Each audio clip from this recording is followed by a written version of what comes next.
बहुत समय पहले की बात है। शुंभ और निशुंभ नाम के दैत्यों ने देवराज इंद्र से त्रिलोकी का राज्य छीन के सारे देवताओं के काम स्वयं ही करने लगे और देवताओं को स्वर्ग से बाहर निकाल दिया।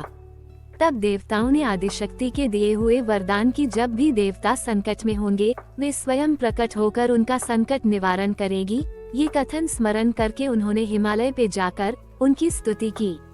तब माँ जगदम्बा देवी पार्वती के शरीर से कौशिकी के रूप में प्रकट होकर शुंभ और निशुंभ के साथ युद्ध का आरंभ किया था।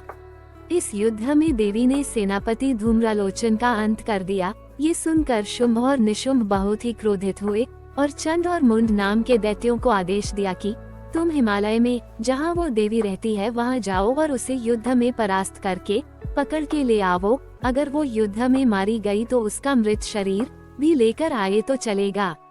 शुंभ और निशुंभ का आदेश पाकर चंड और मुंड देवी के साथ युद्ध करने के लिए उस स्थान पर गए जहाँ पर देवी उपस्थित थी। देवी को सिंह के ऊपर बैठा देख सारे असुर उन पर आक्रमण करने लगे। तब देवी को बहुत क्रोध आया और उससे उनका ललाट लाल हो गया। तभी उनकी ललाट से विकराल रूप वाली काली प्रकट हुई जो हाथ में फरसाली हुई थी, गले में नर मुंडों की माला और शरीर पर चीते के चर्म का वस्त्र धारण किए हुई थी। उन देवी ने असुरों की सेना को हाथ में पकड़कर अपने मुंह में डालना आरंभ कर दिया।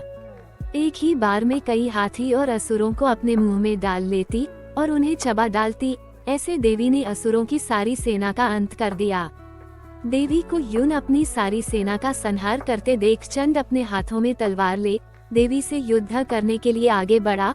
उसने देवी पर वार किया किंतु देवी ने उसकी तलवार को काट कर फेंक दिया। तब चंड ने बाणों से देवी पर प्रहार किया किंतु देवी ने भी अनायास ही उसके सारे बाणों को काट कर फेंक दिया। इस तरह देवी और चंड में युद्ध चलता रहा और अंत में देवी ने चंड का सर अपनी तलवार से उसके धड़ से अलग कर दिया। इसके बाद अपने भाई को मरा देख मुंड भी देवी से युद्ध करने के लिए आगे आया और कुछ ही समय में देवी ने उसका भी सर धड़ से अलग कर दिया।